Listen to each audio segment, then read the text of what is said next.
For as long as humans have gazed at the heavens, we've felt an inner spark, a sense that there is more to us than our flesh and bones.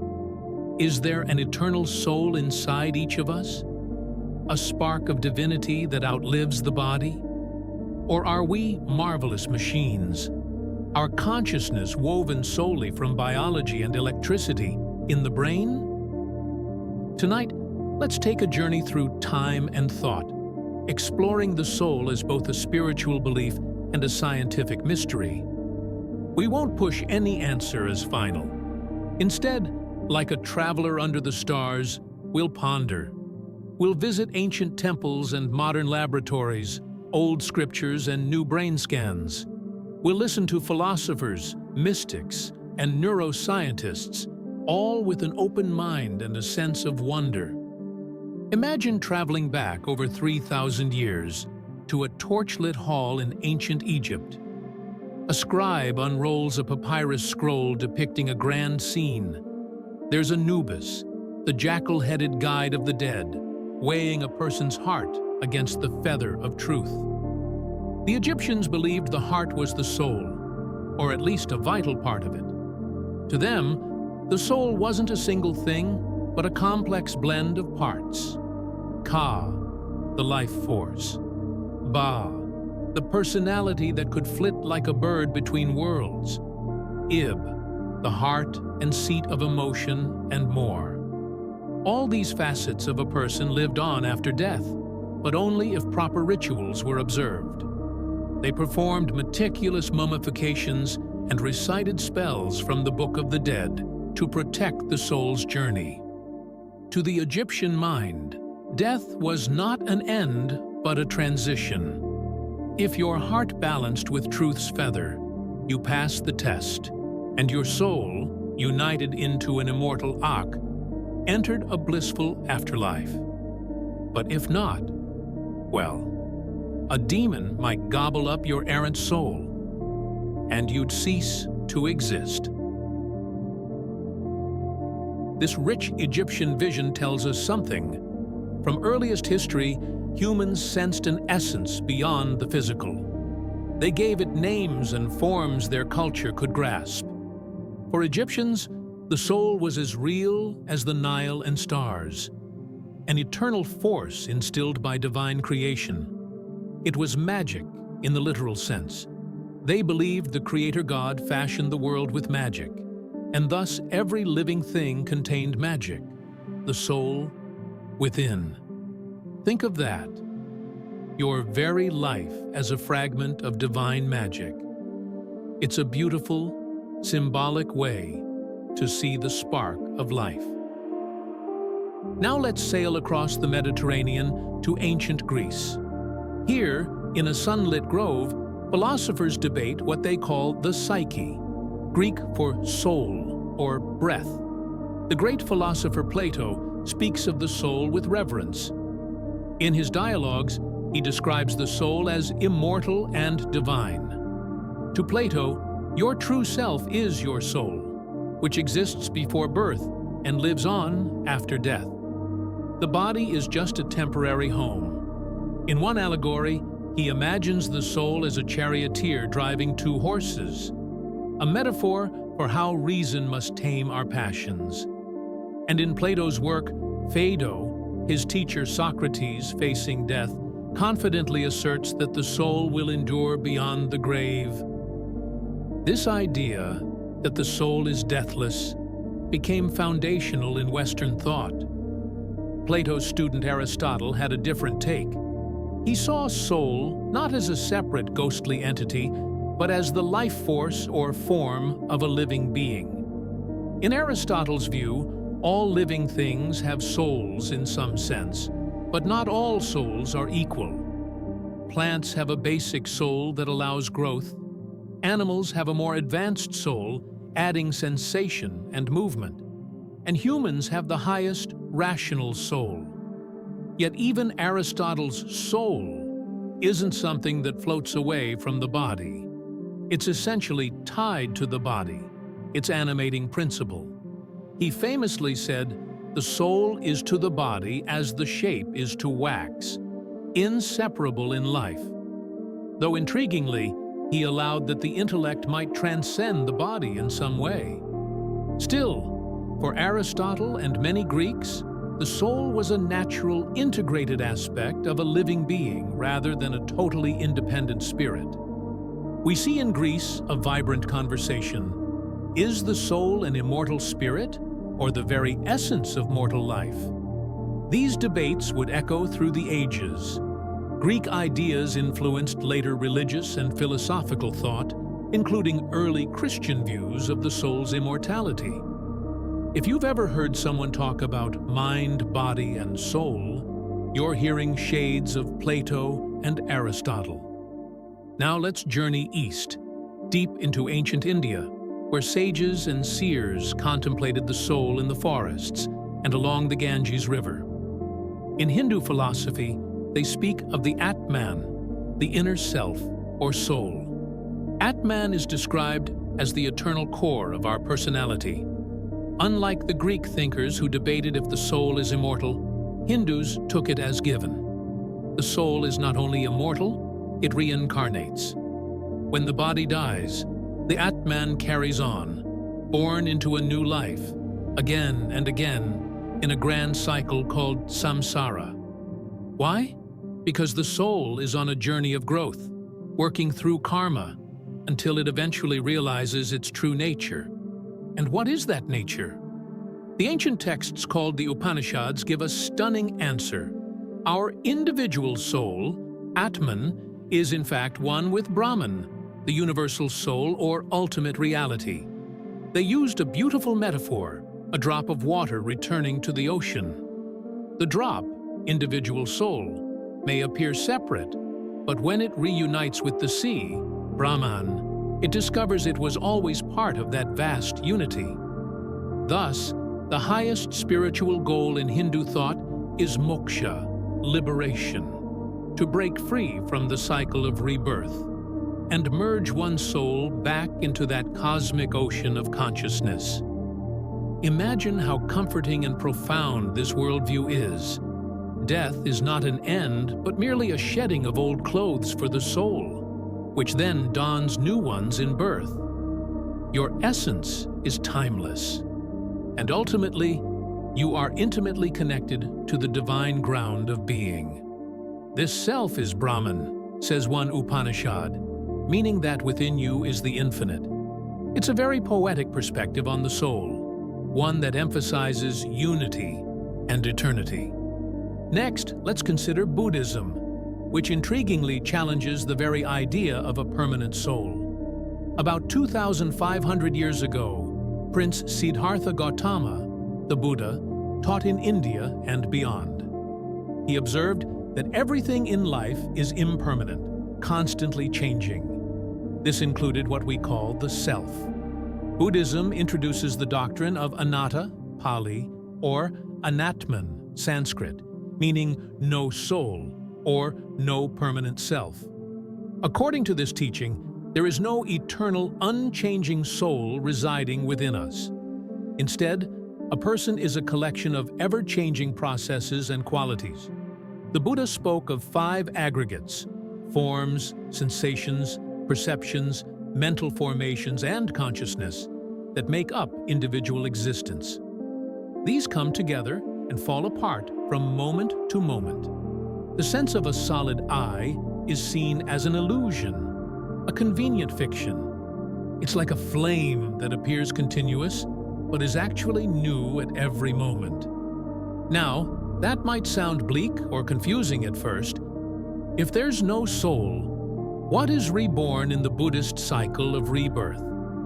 Buddhists would say it's not a fixed entity that goes life to life, but rather a stream of consciousness, conditioned by karma, that flows onward. Think of it like one candle lighting another. No single entity jumps from flame to flame, yet the light is passed on. The key takeaway in Buddhism is that clinging to the notion of an unchanging self causes suffering. By realizing the self's insubstantiality, one can achieve nirvana, the end of suffering and cycle of rebirth.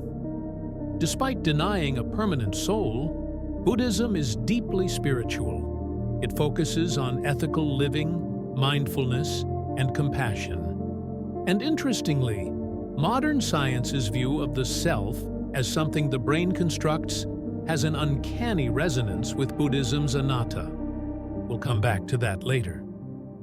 Across the world, countless cultures formed their own soul beliefs. Ancient Chinese traditions spoke of multiple souls, for example, the Hun and Po in Taoist thought. Many indigenous peoples saw souls in animals, trees, and rivers, a worldview called Animism. The Old Testament talks about the breath of life from God, and later Abrahamic religions, Judaism, Christianity, Islam, envisioned the soul as each person's immortal essence that faces divine judgment after death.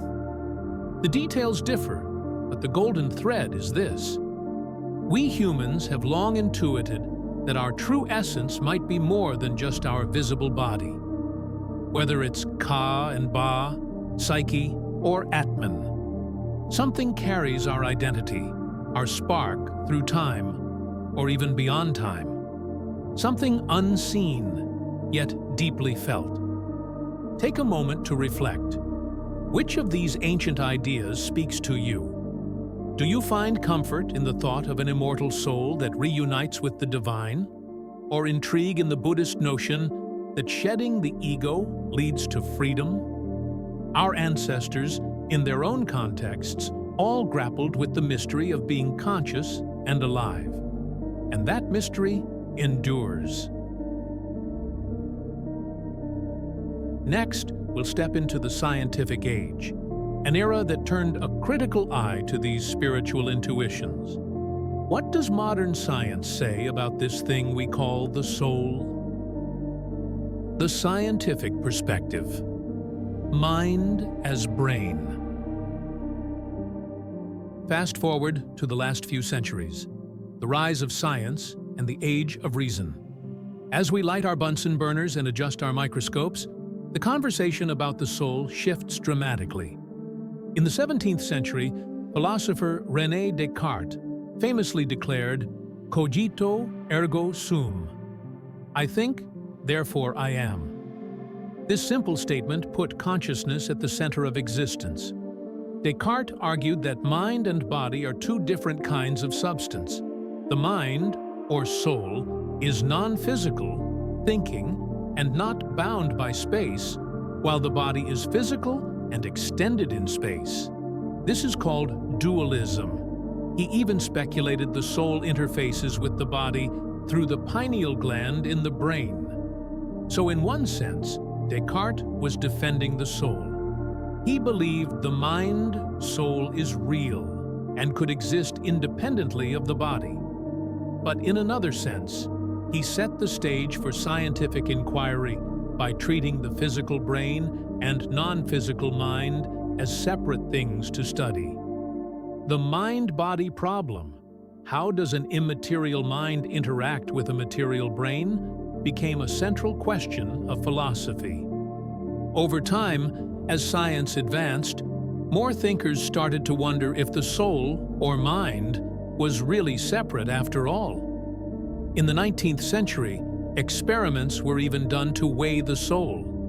There's a famous, though flawed study from 1907, where a doctor weighed tuberculosis patients at the moment of death and reported a small drop in weight, about 21 grams, which he attributed to the soul departing.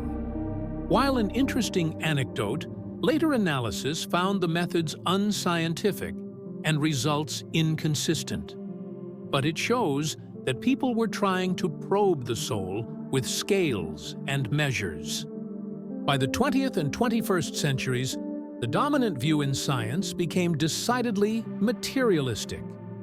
The idea that consciousness and all facets of self arise from physical processes in the brain. Neuroscience blossomed, revealing how intricately our thoughts and feelings correlate with brain activity. For example, consider the famous case of Phineas Gage.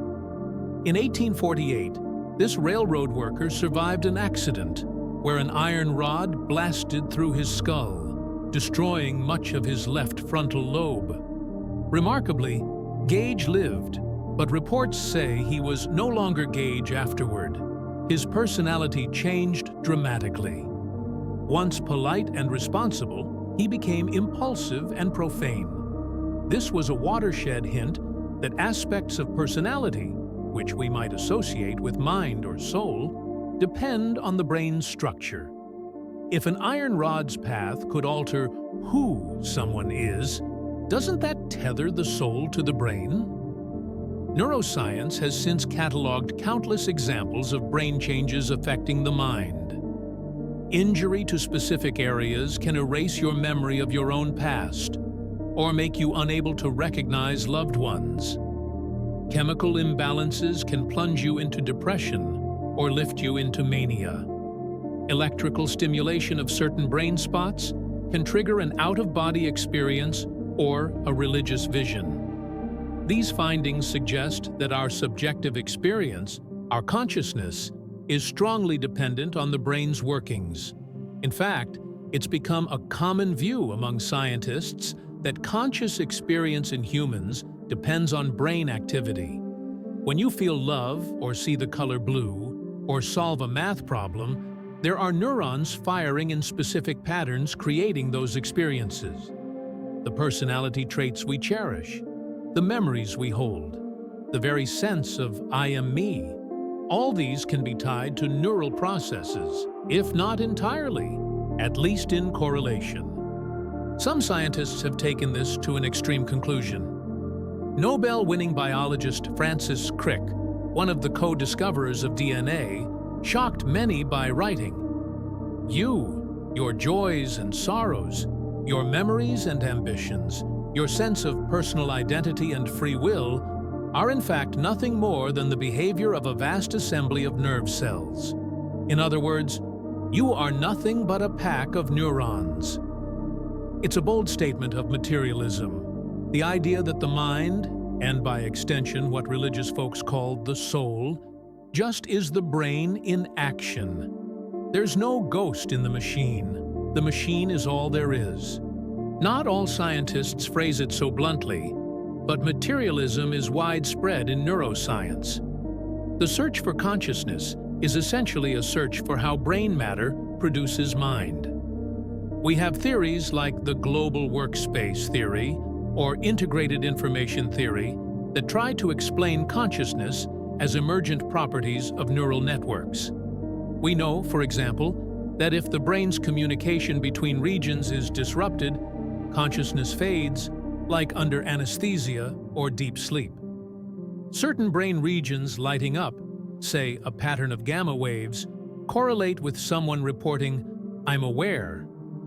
And startlingly, experiments show the brain can begin acting on a decision slightly before a person consciously feels they made that decision, raising questions about free will and the soul's control. However, let's be clear. Dependence on the brain doesn't strictly disprove the existence of a soul. It's possible to believe that the soul uses the brain as an instrument or interface. Think of a radio and signal. Damaging the radio stops the music, but the signal could still exist elsewhere. Some spiritual folks say the brain is like a receiver for consciousness, rather than the originator. Most neuroscientists, though, lean towards the brain creates mind view. In their journals, you'll often find phrases like, "Consciousness is an emergent property of neuronal complexity," a fancy way to say, when you have enough neurons connected in the right ways, poof, consciousness appears, like how a movie emerges from many still frames. The hard problem, as philosopher David Chalmers called it, is explaining why brain activity should give rise to the feeling of being someone from the inside. That remains unsolved. Consider also how science approaches phenomena once associated with the soul. Memory, for instance.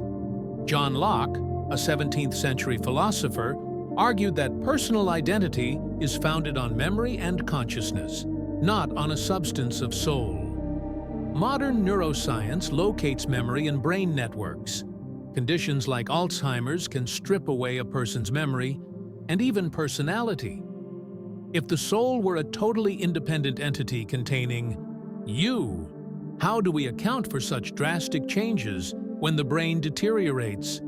Does the soul suffer memory loss too? Or does it remember everything but simply can't express it through the damaged brain? These are open questions where neuroscience and spirituality rub shoulders uncomfortably. And what about dreams? In ages past, many cultures believed dreams were the soul wandering other realms or receiving messages. Ancient Greeks and Egyptians took dreams as divine omens, and some indigenous cultures see dreaming as the soul's travel. Science today explains dreams as the brain's activity during REM sleep, consolidating memories, or just spinning random imagery from neural firing. It feels like we go on nighttime adventures, but labs show it's all coming from brain circuits. Yet, there is still mystery. Why do certain dreams feel profoundly meaningful? Is it purely our brain's storytelling, or something deeper in the psyche or soul at play? We might know the mechanisms, but the subjective significance can still inspire wonder. The scientific lens tends to deconstruct the soul into elements: consciousness, memory, personality, emotions, each traced to brain function.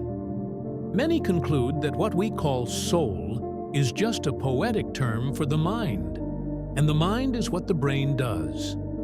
Case closed? Not so fast. Despite all these advances, there are frontiers where science meets mystery, and intersections where ancient spiritual ideas and modern research oddly resonate. Where science and spirituality meet.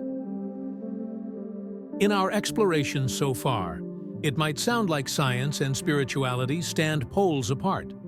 One says eternal soul, the other says neurons and chemistry. But the dialogue isn't that black and white. Many thinkers today seek a bridge between the two perspectives. For instance, some scientists and philosophers are revisiting an idea that sounds straight out of ancient animism: Panpsychism. This is the hypothesis that consciousness might be a fundamental feature of the universe, in some form present even in simple particles. It comes from the Greek pan, all, and psyche, soul. Literally, soul in everything. It posits that instead of consciousness magically emerging only when matter gets complex enough, like a brain, maybe even an electron has a tiny glimmer of experience, and complex brains just combine or amplify this into the vivid consciousness humans have. Wild as it sounds, Panpsychism is getting serious discussion in academic circles. It's almost a scientific twist on the old idea that spirit is everywhere. If that were true, the line between a scientific and a spiritual concept of soul starts to blur. The whole universe might be filled with mind dust, and our minds are built from it. Then there's the realm of quantum physics, which some interpret in mystical ways. You might have heard quotes from famous physicists like Max Planck, the father of quantum theory. Planck once said, "I regard consciousness as fundamental. I regard matter as derivative from consciousness. We cannot get behind consciousness. Everything that we talk about presupposes consciousness." It's an astonishing statement. A leading scientist suggesting that mind, or consciousness, is elemental and matter comes afterwards. This doesn't mean all physicists agree, many do not, but it shows that even in science, the nature of consciousness can provoke almost spiritual conclusions. Planck's view echoes some Eastern philosophies that consciousness, Brahman, Tao, etc., is the ground of reality, and material forms are manifestations of it. On the flip side, certain spiritual traditions have embraced scientific insights. The Dalai Lama and other Buddhist scholars, for example, have engaged in dialogues with neuroscientists. They've even cooperated on studies of how meditation affects the brain. Remarkably, long-term meditators show distinct brain patterns, and some can even voluntarily influence their bodily processes via mental training. This meeting of meditation and neuroscience doesn't prove or disprove a soul, but it demonstrates how inner practices, often aimed at understanding mind, soul, can have measurable physical effects. It's as if mind and body are two sides of one coin, and understanding one can illuminate the other. Perhaps the most poignant intersection of science and soul is in the study of near-death experiences, NDEs. These are the reports from people who were clinically dead or close to death and then revived. Often, they tell strikingly similar stories: a feeling of leaving the body, looking down on the hospital room, traveling through a tunnel toward a brilliant light, encountering deceased loved ones or beings of light, a flood of peace and unconditional love. Sometimes a life review, seeing their life's events in panoramic detail. Some NDEs are blissful, a few are distressing or hellish. What's fascinating is that these experiences occur when the brain is severely impaired. For instance, during cardiac arrest, when blood flow to the brain has stopped. By the mainstream scientific view, these vivid conscious experiences should not be possible in such moments. Yet people consistently report them, often with life-changing spiritual effects. They lose fear of death, feel more compassionate, etc. Scientists have proposed theories for NDEs. Maybe they are hallucinations caused by a brain under extreme stress. A flood of neurochemicals like endorphins and glutamate creating a dream-like event. Lack of oxygen, abnormal electrical surges, or remnants of hearing might create perceptions of tunnels or voices. Indeed, research has replicated pieces of the NDE. Certain drugs, like ketamine or DMT, can induce tunnel visions and entities. Stimulating the brain's temporal lobe can trigger out-of-body sensations. A recent comprehensive model in a scientific journal suggested that a cascade of neurotransmitters in a dying brain could account for the profound memories and bliss. Yet, there are aspects hard to explain away. Some people report accurate details of conversations or events that happened around them while they were unconscious, things they supposedly shouldn't have known. Others, blind from birth, claim to see during their NDE. These accounts are anecdotal but thought-provoking. To the experiencers, NDEs often feel more real than real and convince them that some form of their consciousness, soul, indeed left the body.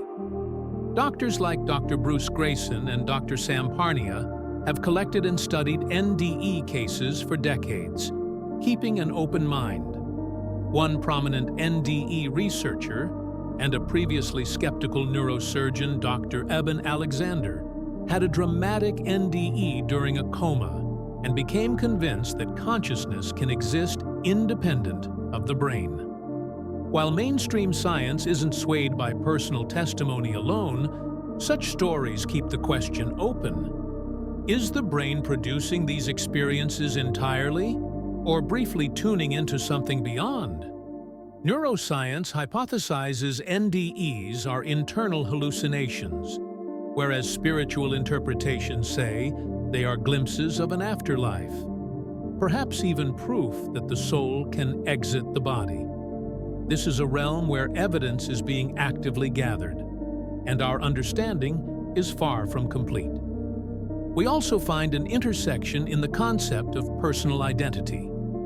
Philosophers ask, what makes you the same person over time? Is it having the same soul? John Locke, as we noted, said it's continuity of consciousness, your memories and personality. Modern psychology tends to agree. Your identity is largely the story your brain tells itself about who you are, woven from memory. If one day you woke up with complete amnesia, would you still exist? A spiritual person might answer, yes, your soul is still there, even if the mind's contents are lost.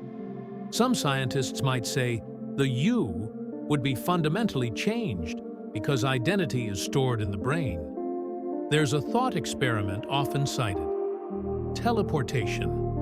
Imagine a machine that can copy all your atoms and memories, beam them to Mars, and reassemble you there, but destroying the original in the process. Would that still be you? Or did the soul not make the trip? Such puzzles show how our intuitions about self, and by extension soul, are challenged by theoretical technology and neuroscience alike. They invite us, even scientifically, to consider if there is an irreducible essence, a soul, or not. In recent years, discussions of potentially uploading one's mind to a computer or AI have also emerged. If someday we simulate a person's mind in a machine and it behaves just like them, is there soul in there?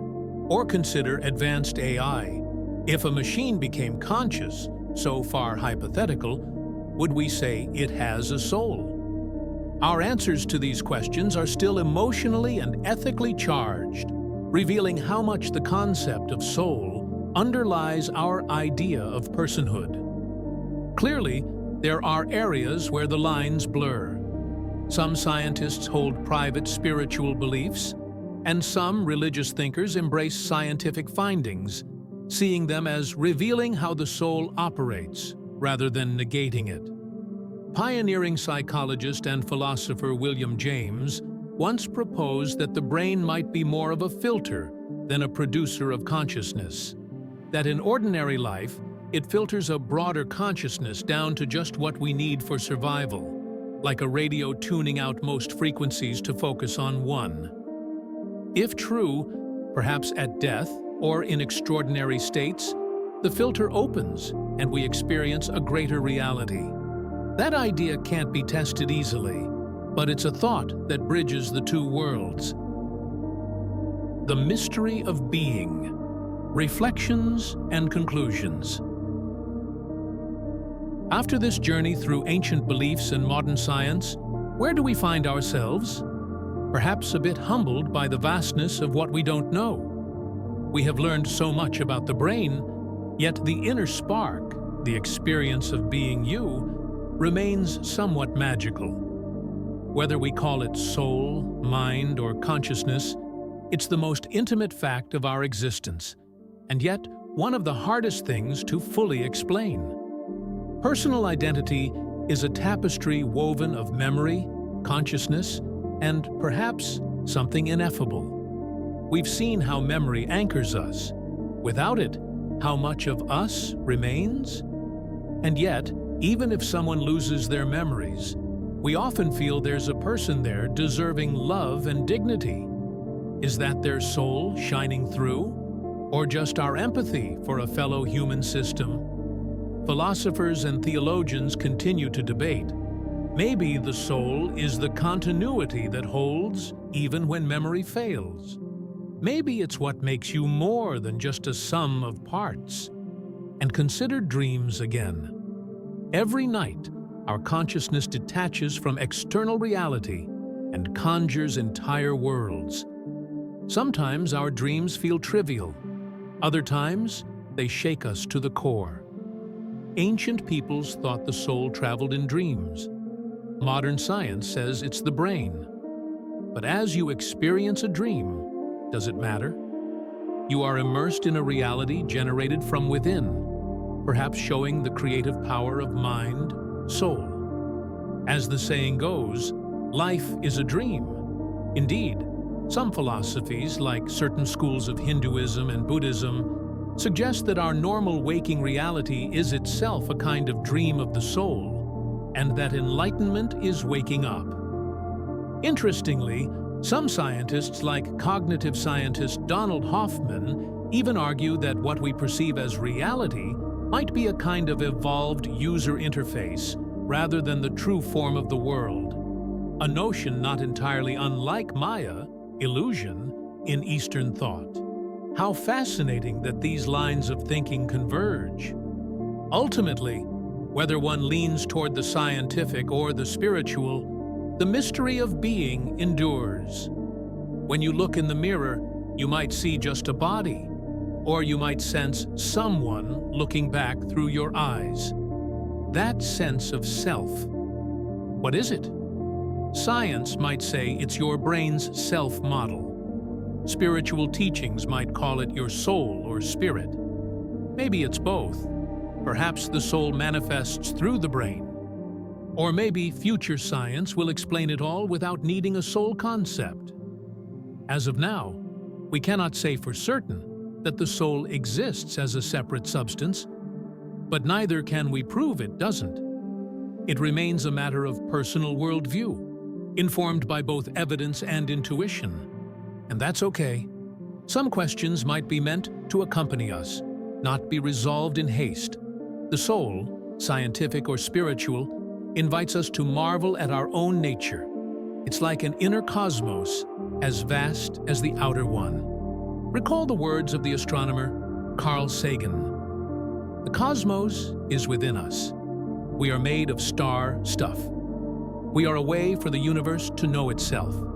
In a poetic sense, what Sagan suggests is that, through our minds or souls, the universe, all that is, gains self-awareness. We are conscious because the universe itself generated consciousness in us, and now we reflect back on the universe. If that isn't a spiritual concept, I don't know what is. It beautifully marries the scientific fact that our atoms come from stars with the almost spiritual notion that our consciousness connects to the cosmos. So, what do you think? Perhaps you lean towards believing in an immortal soul destined for journeys unknown. Perhaps you trust in science that when the brain dies, the story ends, yet still find awe in simply being alive now. Or maybe you're comfortable not knowing and just exploring. Whichever it is, the conversation between science and spirituality continues in each of us. Every time you daydream or meditate or ponder your reflection late at night, you are, in a way, studying the soul. Thank you for joining this imaginative reflection. The fact that we can even discuss and wonder about the soul is itself something remarkable. It shows the soul, whether concept or reality, serves to connect us with big questions. It makes us human. As you go on with your evening, perhaps step outside and look at the night sky again. Feel the cool air, see the distant starlight. In that moment, you are a physical being, atoms and molecules, obeying gravity and biology. And yet, you're also something more, a conscious witness to the beauty around you.